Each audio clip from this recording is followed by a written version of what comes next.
নীল রঙের এই সুন্দর গোলাপটা কিভাবে তৈরি করলাম এই নিয়ে থাকছে আজকের ভিডিও। তো চলেন শুরু করা যাক। তো প্রথমেই মেশিনে চলে আসলাম। এখানে পাপড়ির কাপড়টা আমি অফ ক্যামেরায় কেটে নিয়েছি। অবশ্যই এই কাপড়টা আড়াআড়ি করে নিতে হবে, যেভাবে আমরা পট্টির কাপড় কাটি, গলার পট্টির কাপড়।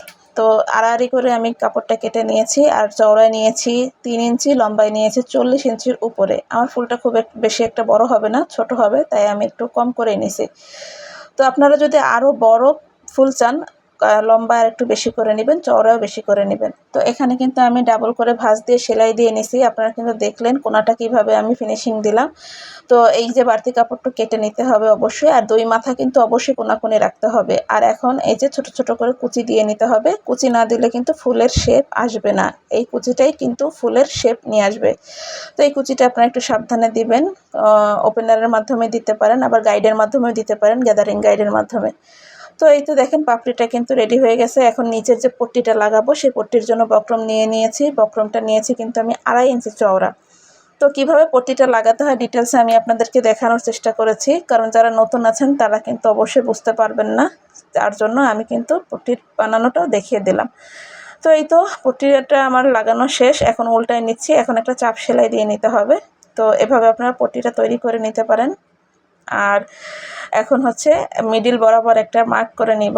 মার্কটা কেন করলাম একটু পরেই দেখিয়ে দিচ্ছি। এই তো এখন হচ্ছে পাপড়িটা সুন্দর করে ভাঁজ করে নিতে হবে। গোলাপ ফুলের সবচেয়ে মেন সৌন্দর্যের পার্ট কিন্তু এইটাই। এই ভাঁজটা আপনি যত সুন্দর করে দিবেন ফুলটা কিন্তু ততটাই সুন্দর হবে। আপনাদের দেখার এবং বোঝার সুবিধার্থে ভাঁজটা আমি আবারও দিয়ে দেখিয়ে দিচ্ছি।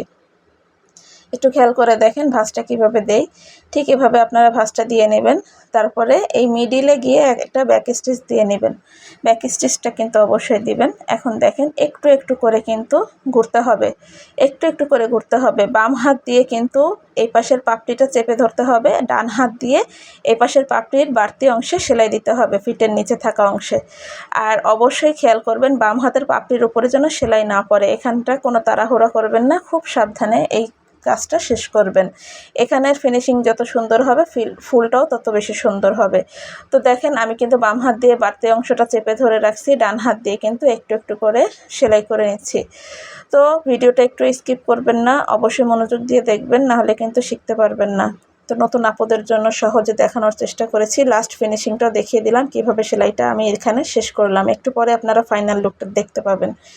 মাশাআল্লাহ, হ্যাঁ মাশাআল্লাহ, দেখেন কতটা সুন্দর হয়েছে, মানে কল্পনারও বাইরে এতটা সুন্দর হয়েছে। আর বাচ্চাদের মানে বেবি ফ্রকে, পার্টি ড্রেসে এরকম গোলাপ ফুল থাকলে কিন্তু লুকটাই পাল্টে যায়, তাই না? তো ফ্যান্সি লুক আসে এরকম গোলাপ ফুল থাকলে। তো এই ভিডিওটা যদি ভালো লেগে থাকে আপনাদের টাইমলাইনে শেয়ার করে রেখে দিতে পারেন। তো নেক্সট ভিডিওতে দেখা হবে ইনশাআল্লাহ। সবাই ভালো থাকবেন। আল্লাহ হাফেজ।